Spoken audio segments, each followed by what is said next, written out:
In today's video, I'm going to paint up the first operative of my Ork Kommando Kill Team. That the entirety of the cosmos is accessible through each and every individual's mind, connecting to the great mind, the great spirit.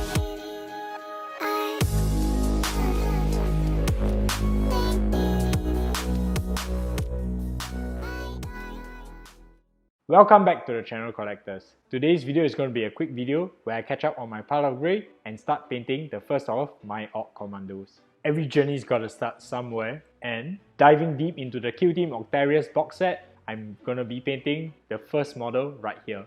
For this series, I'm going to be painting all my Ork Kommandos so that they look very distinct from one another, but with a twist. I'm going to have them with the signature orange Kill Team glow that has been depicted in many of their box arts. Because I don't want to be spending too much time on these models, I'm going to be painting them really fast in this quick illustration style that you will see in this video. This is so you can have your Kill Team looking good and looking sharp on the table without having the doom and gloom of spending endless hours blending every single component on this model. Now, before I start painting the model, I'd like to invite you to join in our Kolectiv community newsletter. Why don't you just sign up below, and links will be in the description. There you will get exclusive content and behind the scenes look at what's happening in the studio. And best of all, this is completely free. So what are you waiting for? Just click the link below and sign up for our Kolectiv community newsletter right now. So now anyways, back to the video. As usual, this video has been divided into useful chapters. So if you need any particular component, you can just skip on ahead. So the chapters for this video are going to be Concept, Airbrushing, Ork Skin, Black and Brown Leathers, Rusty non-metallic metal, Red metal, as well as the basing. So if you're here just for the painting component, why don't you just skip on ahead while I talk about the concept right now. Because this Ork is going to be part of a Kommando Kill Team, I want to make sure that they look distinct from one another so that you can distinguish them on the tabletop. However, as a team, they still should look coherent together, so I need to find something that binds them together. And this thing that I'll be using to bind them together would be the distinctive orange glow that you see in many of the Kill Team box arts. So in order to create this orange glow, it will be an orange environment, which I'll be using an airbrush to establish the initial shadow colors. Then after that, I'll be using the airbrush to create a zenithal highlight, and this gives me a very good starting point so that I know where the lights and shadows are supposed to be. However, if you don't have an airbrush, that's okay too. You can always use the overbrush technique to establish the highlights and shadows so that we can paint the rest of the model just by using the brush. If you're not sure what overbrushing is, why don't you check on the link in the description below where I go into great detail of how I overbrushed an entire Chaos Knight using just that technique. And to thank you for watching the concept segment, I'm going to share with you a little tip of how I'm going to paint this model. I'm also going to be including a little bit of cast shadows, and because cast shadows are prominently featured on this model, there are areas that you can save some time by not painting any details because these areas are in the cast shadows. Some of these areas which are in the cast shadows, such as the eyes, you don't really need to spend too much time because the cast shadows make this model look so much more convincing if nothing is painted in there. Alright, so without further ado, I'll be moving on to the airbrushing stage. Welcome to the airbrushing chapter where I'll be painting the Kommando Nob. So in this chapter, I'll be establishing the warm shadows of the model, but with a twist, because I don't want this warm shadow to be too eye-catching. In order to be a warm shadow, chances are I would have to use the bright orange so that I can depict the orange glow that I mentioned previously. However, I don't want to use such a stark and saturated orange because this will take away too much attention from the rest of the model. So how am I going to go around this? Is that I'm going to establish an area of warmth while the highlights are all going to be cool. So relative to the orange glow, the highlights will make this orange look a lot more warm and more saturated without me using the very strong oranges. So for this stage, I'll be using these colors right here. Alternatively, these colors will work just fine from Games Workshop. So let's all gather up all these colors and let's get airbrushing this Ork Kommando Nob from Kill Team right now. So first, the Ork has been primed in black, and I'm just going to be spraying fluorescent orange with a little bit of burnt umber from the bottom. This is to ensure that all the shadows will have some degree of warmth coming from below. Secondly, right here, you can see me from the top 45 degrees, I'm doing a zenithal highlight of sky blue, So if you don't have an airbrush, you can always use the overbrush technique to achieve this effect. Alright, so now with the zenithal effect done, we're going to go with pale yellow from the top left corner.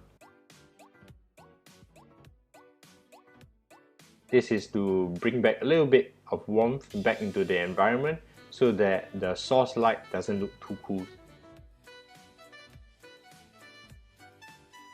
So now that the airbrushing is complete, we're going to start painting the most prominent feature on this model, which is the Ork Skin. We want the Ork Skin to look really gritty and realistic in nature, and I want it to look pretty organic. So I'm going to take heavy reference from the Kill Team trailer that Games Workshop has put up. I think it looks really amazing, and that's exactly how I want the Nob to look.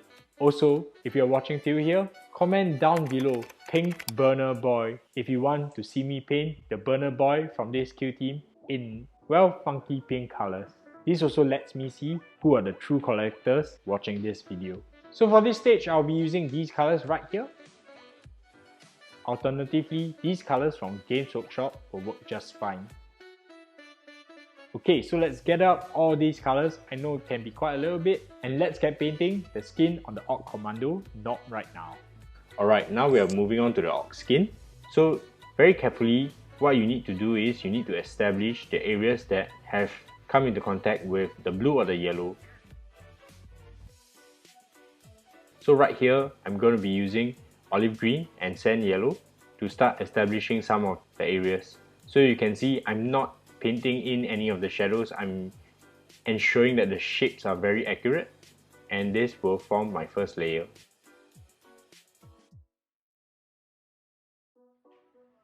Alright, now we are going to work on the shadows.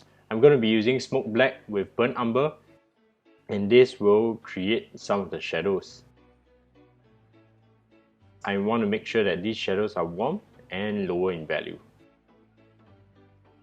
Okay, so moving on, I'm going to be creating warmer sort of reflected lights. I'm going to be using medium orange mixed in with a little bit of camouflage green, and this will form the reflected lights. I'm placing these areas closer to the orange light source. So moving on, I'm going to be placing the initial highlights for the Ork Skin. I'm going to be using olive green mixed in with a little bit more sand yellow this time. Take note that you need to remember that the light is coming from the left hand side because we are roughly doing a Rembrandt style lighting. Now this is looking really good. I'm going to be using a bit of salmon mixed in with olive green and burnt red. This will create the warm red colors. As you can see on the lips and on the joints, this will create some degree of, well, color differentiation on the Ork Skin. So now we've created some color differentiation, we need to start highlighting them. With this, I'm going to be using sand yellow mixed in with salmon and mixed in with a little bit of olive green. This time I'm adding in a little bit more sand yellow so that I can increase the values more. Okay, so now the most prominent area has been painted. We're going to move on to the next biggest area, which is the black and brown areas. So while this chapter is for the black and brown letters, if you want to save some time, you can always choose to paint all the letters black or all the letters brown if you don't want to have too much part separation. I'm also going to be using the same black color on the metal surfaces such as the axe, so don't be surprised if you suddenly see somewhere in the video that the axe is fully painted already. So for this stage, I'll be using these colors right here, and alternatively these Games Workshop colors will work just fine if you want to paint like me. So let's gather up all these colors and let's paint up the black and brown letters on the Ork Nob right now. Alright, so now to start off, I'm going to be using dark blue grey and mixed in with a little bit of smoke black. This will be for the base coat for the black letters. I'm going to be painting his straps on his chest black, while I'm going to be painting his vest brown. This will create some color differentiations and more part separation. Okay, now for the brown letters, what I'm going to be doing is I'm going to be using dark brown mixed in with a little bit of dark blue grey. Similarly for the flesh, what we're doing is we are just trying to get the shapes really accurate to where the zenithal highlight has reached. You just need to have an internal gauge of where you call shadow and where you call light. At this point in time, it can be a little bit confusing, but don't worry, this is just for plotting out the shapes of the highlights that we'll be placing. Now I'm going to be placing in the shadows. I'm going to be using AK Gen 3 black mixed in with dark brown and medium orange. This is for me to plot in the shadows, and this is why the previous stage is very important. Okay, so now I'm going to be placing in the highlights for the black ladder.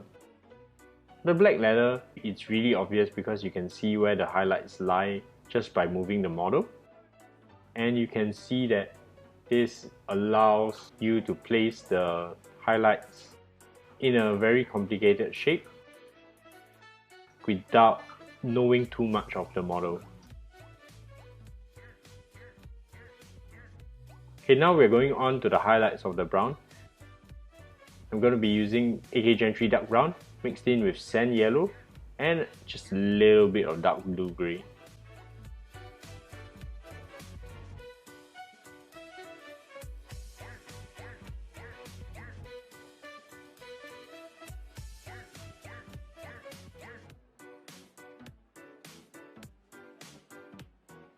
And now for the extreme highlights, I'm going to be adding in a little bit of sand yellow and mixing with a bit of dark blue grey. You can always do this in a little stipple motion to create the worn leather look that I'm creating right now.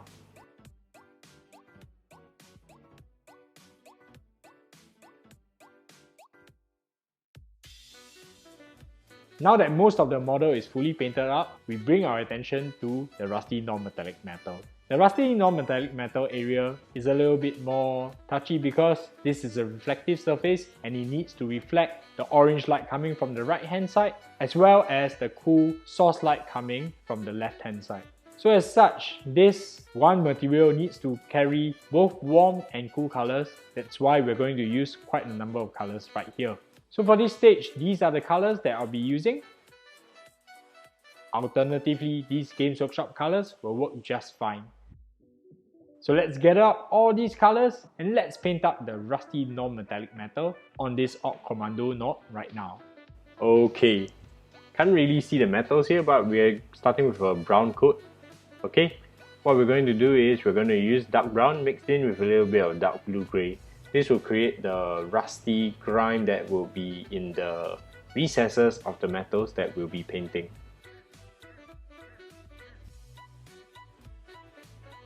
So right here up next, I'm going to be using smoke black with medium orange. This will be creating the reflected light and the shadows coming from the right hand side. This step is particularly important because you want to make sure that these areas will be able to be dark enough so that you can have the orange light reflected here. So moving on, we're going to start with some cool tones. I'm going to be using Ducat blue with a little bit of dark brown. I want to make this a little bit extreme on the blue end because we are going to tone it down anyways later. But for now, I want to make this really strong. So yeah, it might look a little bit odd for now, but I think that is the beauty about painting. Okay, as you can see, I'm neutralizing the colors right now. I'm going to be using dark brown mixed in with a little bit of pale yellow and a little bit of dark blue grey. As you can see, this is more biased towards the pale yellow, but because it's so biased towards pale yellow, it sort of neutralizes the blue that we've done in the previous stage. So moving on, I'm going to be increasing the values, adding in ivory, which is a very high value yellow here, and a little bit of medium orange. At this point of time, I'm making sure that the viewer is able to see which areas are the gleams and shines. This is particularly important right here. So using pure ivory, I'm just going to be placing in the sharpest highlights here, and I'm letting it glow as a glint.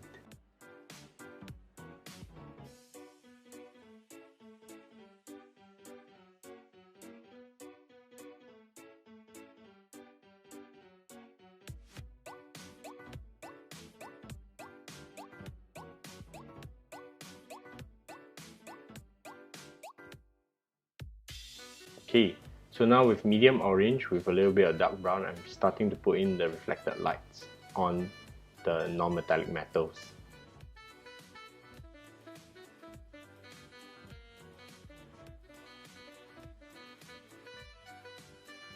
Alright, we are close to finishing the model, and what's left is the red metals. So a little bit about Ork lore, red means fast. So if I paint the gun red, I guess the gun's gonna shoot faster bullets, and I guess this is gonna get rid of more enemies for this Ork in a Kill Team game.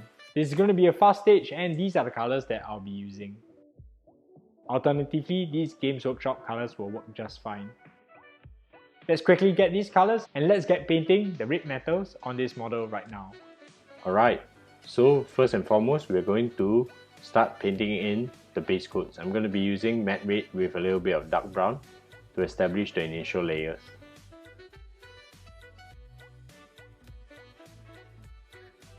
So moving on, we're going to be adding in a little bit of smoke black to the matte red, and this will be created and used to do the cast shadow areas. Okay, so now I'm going to be creating some highlights here. I'm going to be using medium orange with a little bit of matte red, and I'm going to be creating a highlight, as you can see. Creating a more extreme highlight, I'm going to be using a bit of ivory and matte red, plus a little bit of medium orange here, just for a little bit of warmth.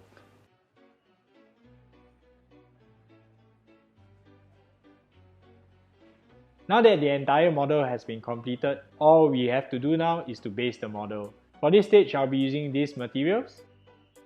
Alternatively, these colors from Games Workshop will work just fine. Okay, so let's gather up all these materials and we'll be painting this model just like how we did on the Squighawk Riders. Okay, first we're going to be just placing in AK's dry earth texture onto the base.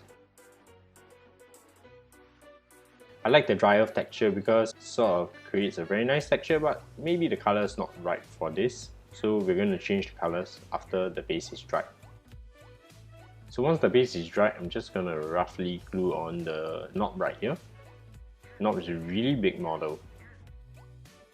Okay, so it's glued on right here. Once the knob is glued on, I'm going to start to paint in some black, and this will be for the cast shadows. Okay, so I'm just roughly looking where the shadows are, and I'm just placing in the cast shadows on the base itself. Moving on, I'm going to be adding in mud brown plus medium orange to create the areas where the light hit the ground.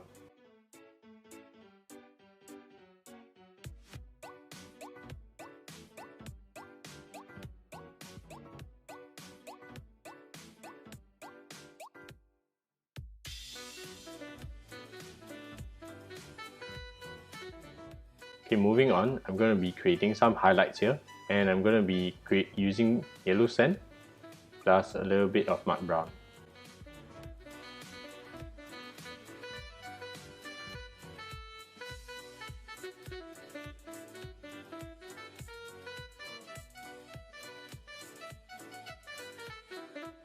So I'm just going to add in some of the tufts using a tweezer with a little bit of super glue.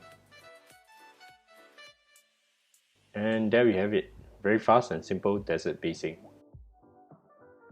There we have it. This is the entire model completed. I really like how the cast shadow informs the viewer of where the light is coming from, and because there are cast shadows around this model, this gives me an opportunity to paint in some orange source light.